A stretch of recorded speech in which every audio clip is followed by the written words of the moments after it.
Welcome to the 6 Minutes of Game Podcast. I'm your host, King Lex. Hey, for the sake of culture or reputation, do you spare the rod?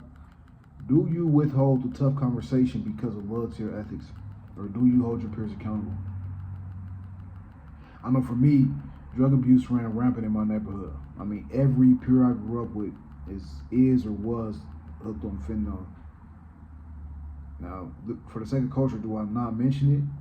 To not be exposed as a coward or a goody two-shoes, or to still fit in the deprecating box. If someone breaks a bone but he doesn't cry out of need of being tough, but I recommend a doctor for the betterment of his health against everyone else's better judgment, am I wrong? Hell no. So recommending Deion Sanders work on his health shouldn't be offensive, but a recommendation of assistance for his players, for the university, and the students that deserve it. So recommending the black community hold Young Thug to the same standard as Gunna could never be wrong. We gotta police our own so cases like the Rajon Stubblefield case doesn't happen, or so that Coach Prime doesn't end up without a job or an answer.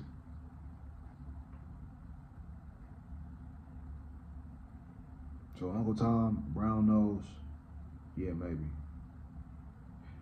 Earlier this year, Bill Belichick got the job at UNC.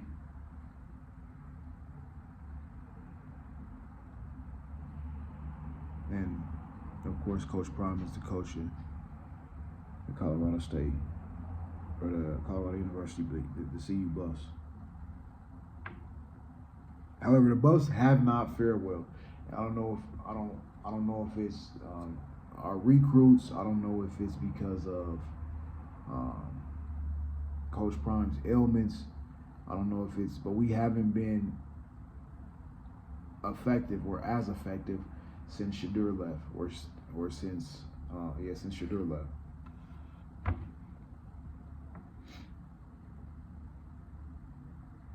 So I don't usually in like programs, whether it be collegiate or NFL, after a 2 or 3 year, you get a 4-year window. After 2 or 3 years of consistently losing or consistently not meeting the 500 threshold, which means you at least half out, we start looking for different solutions, or start looking for solutions to make our scheme or our plan or the scheme or the plan a little more effective. And I think it might be that time with Coach Prime. I think being scared to have the conversation that surrounds race or racism or bigotry doesn't really do anything for anyone. Not for the culture, not for blacks, not for whites, not for yellows, not for browns. The conversation has to be had, and the party that's in the wrong, or the party who doesn't add all the way up, we must call them on their bull job. So for me to continue to support Coach Prime,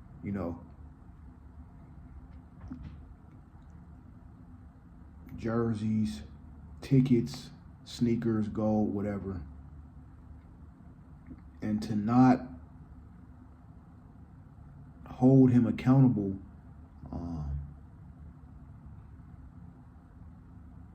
for the struggles that his health woes are causing, it's kind of asinine. It makes no sense.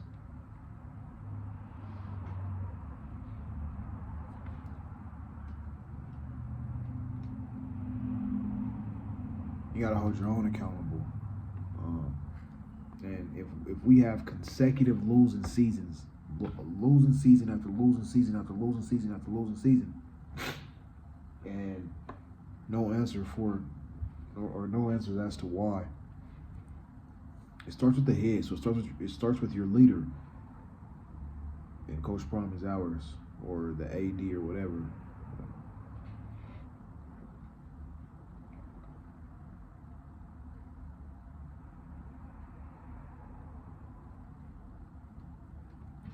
Anyway, so 5 games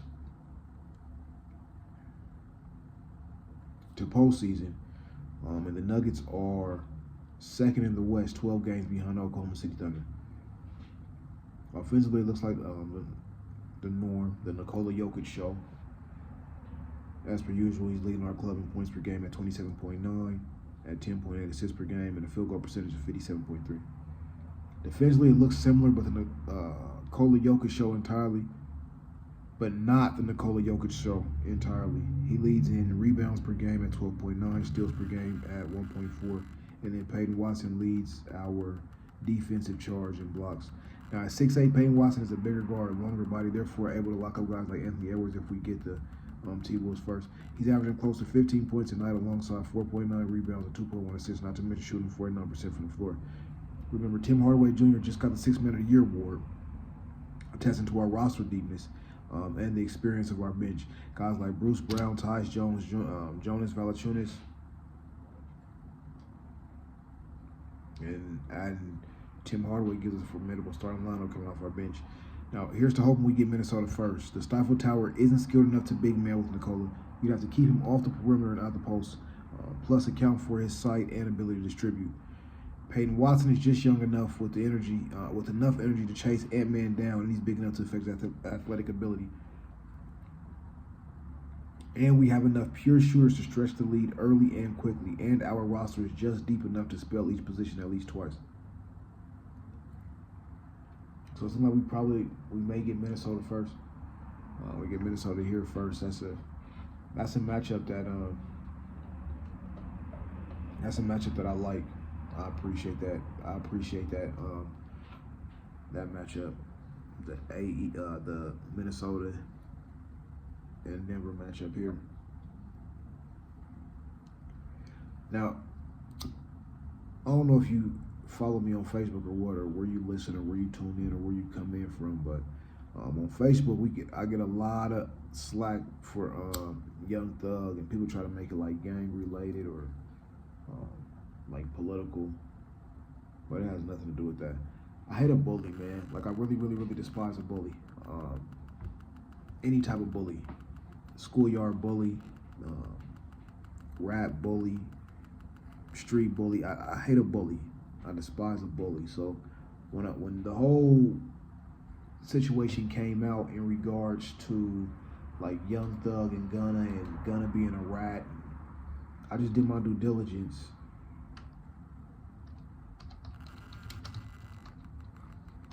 So that I can be completely informed on their situation to make the best possible rational, to come to the best possible rational conclusion, right? Not that my opinion is needed, or not that my position is needed at all, but whenever evidence or things are put before me for me to consider, I like to consider all details first before I make a decision. So I went and I read what Gunna said, and I versed it. I put it against what Jeffrey Williams, what Young Thug said.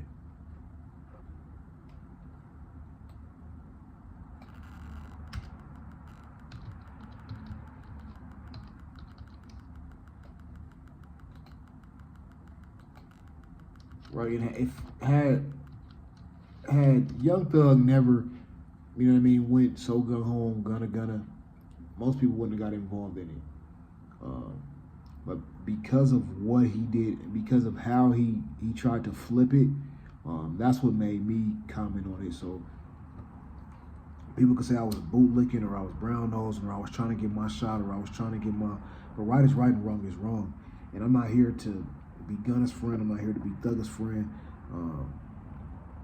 I hate a bully, you know, and I usually sit back on my perch. I usually don't speak out. We usually use 6 Minutes of Game Podcast just for sports updates and highlights. But I sat back and I watched and I paid attention to how Gunna was being belittled and targeted, and I just did what any man would do, and I protected the party that was being targeted. So it says Young Thug got a 2-hour interrogation about Lil Wayne's tour bus shooting.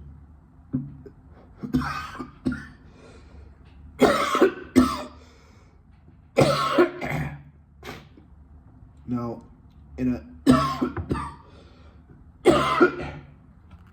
culture that asks for us to not say anything when questioned by the police, to go have a conversation for 2 hours with anybody is crazy. You know what I mean? Then he had a 2-hour long interview, as opposed to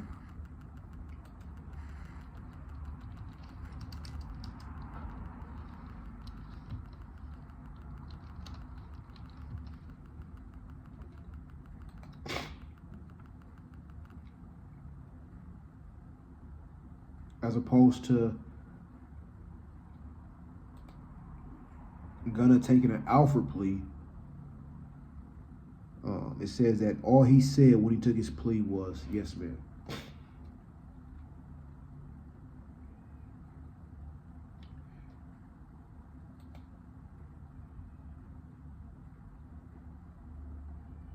Tony Ayo says Young Thug took a plea, but Gunna took the plea before Thugger, so it makes Thugger look bad. It makes Gunna look bad, like he took a plea initially, and then Thugger had to take a plea, when in reality, Gunna's plea never asked for him to get in the most simplest form. Gunna's plea never asked for him to get Jeffrey Williams or Young Thug specifically in trouble. That's what we're looking for. In the simplest terms, you ain't got to go and try to read what he's saying, depict and decipher if what he did was right or if what he did was wrong. That's not your place. Did what he say or what he did in that interview room, was it to rightfully, intuitively, and or unjustly get the other person in trouble? Gunna said, yeah, he thinks this may be an organization. He ain't sure. Thugger, on the other hand, went into that room and said he does it, which means he's completely coherent of what he did and what he's doing. He says, "I do not want to be judged by my peers for what I may say. Can we turn the camera off?" Meaning, he knew he was getting ready to do some things he shouldn't have done or say some things he shouldn't have said because he actually turned the camera off. Now, I don't know about y'all, but whenever I've asked, my parents or the police, like, man, can you just look the other way? It's because what I've done is wrong, or I know I've done something wrong, and I just don't want for them to consider it. So, again, I'm not against Young Thug. I'm not against Gunna. I'm not on either side. I just hate a fucking bully, right? And you can't control the narrative with me, right? Because I consider all evidence, everything, you know what I mean? I've had it for where I'm from for 25 years. So I've seen this already. When Young Thug started to talk louder and more than Gunna, I already knew what time it was. I didn't need to see no paperwork. But I wasn't, once I seen Gunna start getting railroad, then I, kind of spoke up, because that's what we have to do in this community as black men, as kings. We have to keep the order. Amen. Now keep it locked. Don't go no. Let's go Broncos. Man, what a say. Yeah. Okay. Look. Ay, you see, I'm hard rock, D-I-N. In the same type of trenches, how my D-I-N. We up at 5280, that's a whole mile in. Once they get they ass to blows, what is slow fi then? I make them buck like a Bronco. If both say Knicks, and on my soul they touchdown. If slow say 6, Nick Benito 15, that nigga don't take shit. Montemina home receiver, nigga, don't play shit. So if Quilla need me sudden, bitch, I'm okay quick. Pass a 10 King of the A, my nigga, most hate this. If I gotta call my rook, he gon' rush this bitch like RJ. I keep this shit on lock, hey PJ, get it? This the all way. I put it on my back, wear it like a jersey, then I put on all this gold. King of 6 like Xerxes, Jared Allen in the middle. And Alex welcome back, bro, tough as hell. Hey, fuck the ops, hey, tell them pussies grow a sack. Riley usage been up, come on, give fam a break. Keep on speaking, bitches beefing with the Pam Hammer steak. Hey, this a Rocky Mountain blizzard with a Bronco trekking through. And we gon' battle about this saddle, turn this hoe to Tekken. Toe, ride.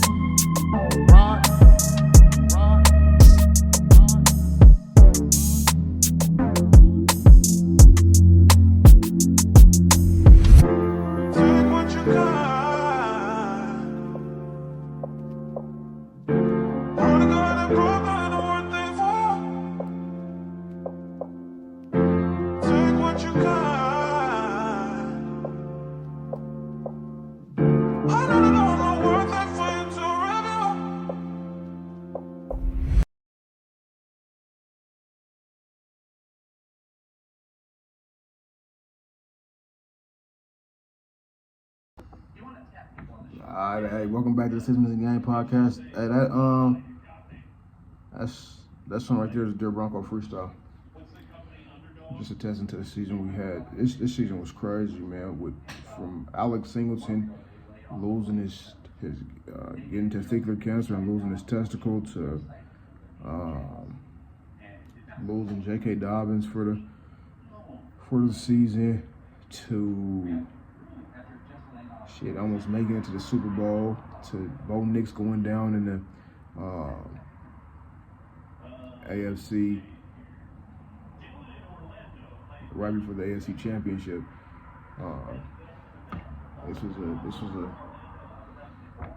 Last season was an exciting season. We had a lot going on. There was a lot of hope, a lot of promise.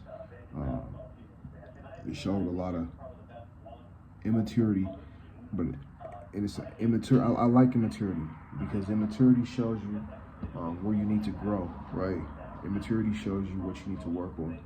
So I think we can work on our consistency, our solidarity, our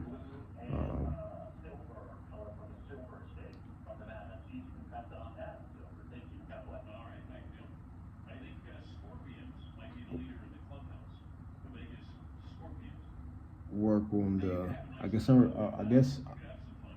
it would be camaraderie. I didn't know exactly if that's the word I wanted to use, but I guess the camaraderie could always be better. But in camaraderie, you practice solidarity. In solidarity, you know that the overall purpose is to come together to accomplish one single goal, to get it done. It's the 30-year anniversary of the inaugural Avalanche Championship. So the Avalanche came to Colorado in '95, but we won the Stanley Cup in '96. The Avalanche celebrated their first Stanley Cup the year they came to Colorado, sweeping the Florida Panthers in 4 games, clinching the title on June 10th, 1996. Hugh Krupp scored the winning goal, and Joe Sakic won the Conn Smythe Trophy. I remember Joe Sakic. Joe Sakic was a big deal in Colorado, bro. Like, he was kind of that guy. Even if you didn't know exactly like who people were referring to, you've heard the name before. Type shit.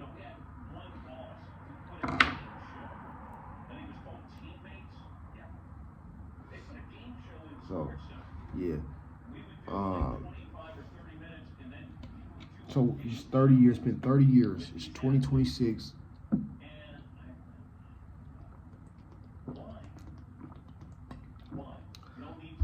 I said I have won their first Stanley Cup in '95-96. It says with a 1-0 triple overtime win, and Hugh Krupp scored the winning goal. Head coach is Mark Crawford. The Avalanche became the first NHL team to win the Cup immediately following a franchise relocation. And the Avalanche have since won 2 additional Stanley Cups. So shout out to Avalanche, man. Shout out to Avalanche. 96, 95, 90, I was what, 5? 6 and 96. So you don't really remember how epic or how big or how grand of a situation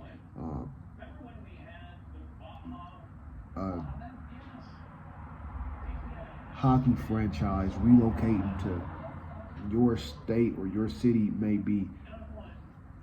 Not to mention coming in and winning the championship, whatever the Stanley Cup is a championship, but whatever the biggest championship is, you know what I mean? That's the Broncos moving to Denver and winning the Super Bowl that year. That's big, man.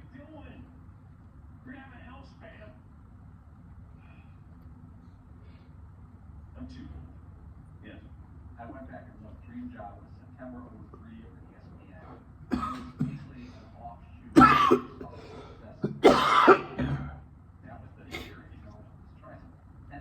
ESPN. 6 minutes a game. Our motto was work. Common sense meets current events. Well, we don't make it basic. We here to kick it. We don't.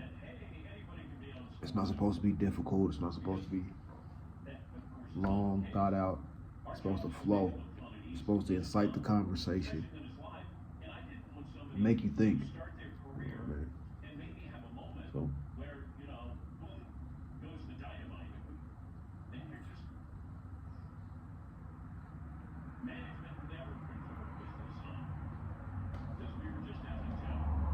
So we got the what's the, let me see real quick.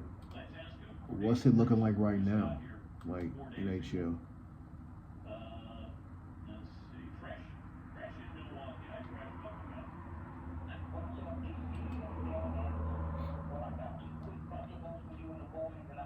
Nathan McKinnon, first to reach 50 goals this season, so shout out Nathan McKinnon. Colorado's Nathan McKinnon became the first NHL player this season to reach 50 goals when his liner from up top beat Vancouver goaltender Kevin Lankinen early in the first period on Wednesday night. Shout out Nathan McKinnon. He celebrated the goal with a little extra flair, too, sliding on his right knee while pumping his right glove. That was pretty much the highlight for the Avalanche, whose rally from a 4-goal deficit fell short in 8-6 loss to the Canucks. In the second 50-goal campaign of McKinnon's career, he became the third player in Colorado Quebec history to notch multiple 50-goal seasons, joining Hall of Famers Joe Sakic twice and Michael Gold 4. And remember, it says they came from Quebec. Remember, they the Avalanche relocated from Quebec in '95. And then winning the Stanley Cup 95-96. But McKinnon also joins Millen Hedgeduck as the only skaters in franchise history to hit the 50-goal mark first during an NHL season. McKinnon tied Tampa Bay's Nikita Kucherov for second with 121 points. They are 4 behind league leader Connor McDavid of Edmonton. So shout out Nathan McKinnon.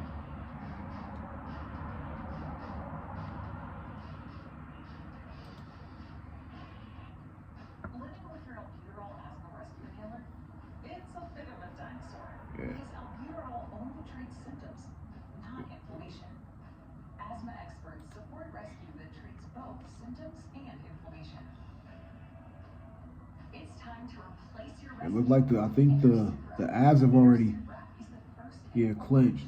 So the Western Conference, it looks like it's going to be the Avs versus the Kings for the current playoff matchup is Colorado Avalanche versus Los Angeles Kings for the Western Conference, and Dallas Stars versus Minnesota Wild, Anaheim Ducks versus Utah Mammoth, Edmonton Oilers versus the Vegas Golden Knights, Buffalo Sabres versus the Boston Bruins, Tampa Bay Lightning versus the Montreal Canadiens, Carolina Hurricanes versus the Columbus Blue Jackets, Pittsburgh Penguins versus the New York Islanders. Happy hunting. I don't watch. It's hard for me to watch. It's a long hockey season, so it's hard for me to watch throughout the season. But I can kind of get into the postseason if the setting is right, if the vibe is right, where I'm at.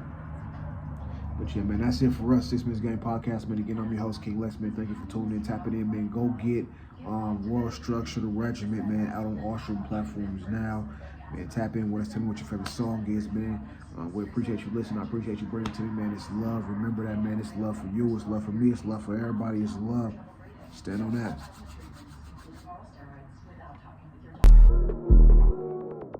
1 mil, 2 mil, 3 mil, 4. I had that when I came in the door. I was still crack way back 04. I was still straight way back for sure. She wanna fuck for them racks for sure. He wanna kill for them racks for sure. I'm pointing everybody out on war. You will eat, I kill young boy. I'm on that Bird Street Diamond, Sasku Treachery, yeah, the real up north. Walk through the valley, shadow of death, you try me, yeah, I get you killed up north. I bought the special, that shit like electric. I gave it the car, it's still out north. Right on the block, it's still out north. I'm on top, got hitters out north. 600 rats in a duffel, you either you with us or ain't, you ain't as fuck you. We came in this bitch, 2 Glock 4 pounds in the 10, so we ain't gon' rumble. You get some money, they love you as soon as you lose it, them hoes don't want you, please.